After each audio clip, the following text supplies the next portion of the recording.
নমস্কার বন্ধুরা, আমি এই ফার্স্ট টাইম আপনাদের সাথে একটা রান্নার ভিডিও শেয়ার করতে চলেছি। আজকে আমি রান্না করতে চলেছি চিংড়ি মাছের জলডোবা। তার জন্য আমার লাগছে কিছু ছোট চিংড়ি মাছ, আমাদের আর লাগছে ছোট ডুমডুম করে কাটা আলু, পেঁয়াজ, টমেটো, আর ফোড়নের জন্য লাগছে একটা শুকনো লঙ্কা, কিছুটা সাদা জিরে, একটা তেজপাতা, দারচিনি, এলাচ আর লবঙ্গ। আর মশলার জন্য লাগছে কিছুটা পেঁয়াজ, আদা কুচি, কিছুটা টমেটো, দুটো কাঁচা লঙ্কা, দুটো শুকনো লঙ্কা, একটু গরম মশলা, একটু কাশ্মীরি লঙ্কার গুঁড়ো, আর একটু জিরার গুঁড়ো, আর 2-3 কোয়া রসুন। চলুন বন্ধুরা, আমি এবার রান্নাটা শুরু করছি।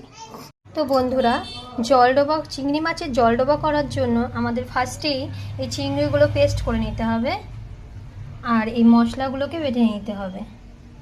বন্ধুরা, আমার চিংড়ি মাছের পেস্ট আর মশলার পেস্ট রেডি। এবার এটাকে আলাদা করে সরিয়ে রেখে আমরা চলুন রান্না শুরু করি। বন্ধুরা, আমি কড়াইতে তেল দিয়ে দিয়েছি।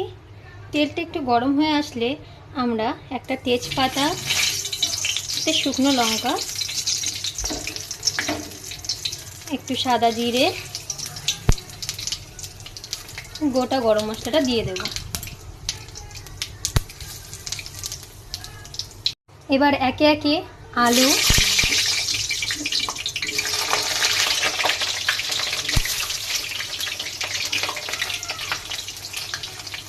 পেঁয়াজ,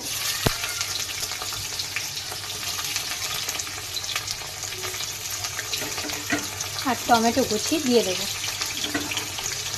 আলুটা ভাজা হয়ে আসলে আমরা বেটে রাখা মশলাটা দিয়ে দেবো।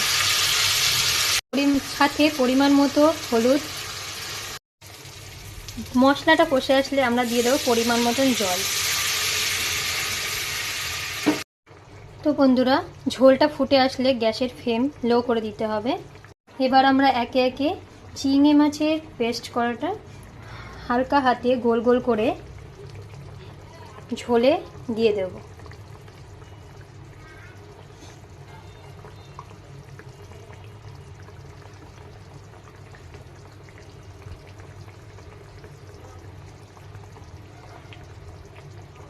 চিংড়ি মাছের ডোটা সেদ্ধ হয়ে আসলে আমরা কিছুটা পরিমাণে গরম মশলা দিয়ে তরকারিটা নামিয়ে দেব। বন্ধুরা, আমার চিংড়ি মাছের জলডোবা রেডি। আপনাদের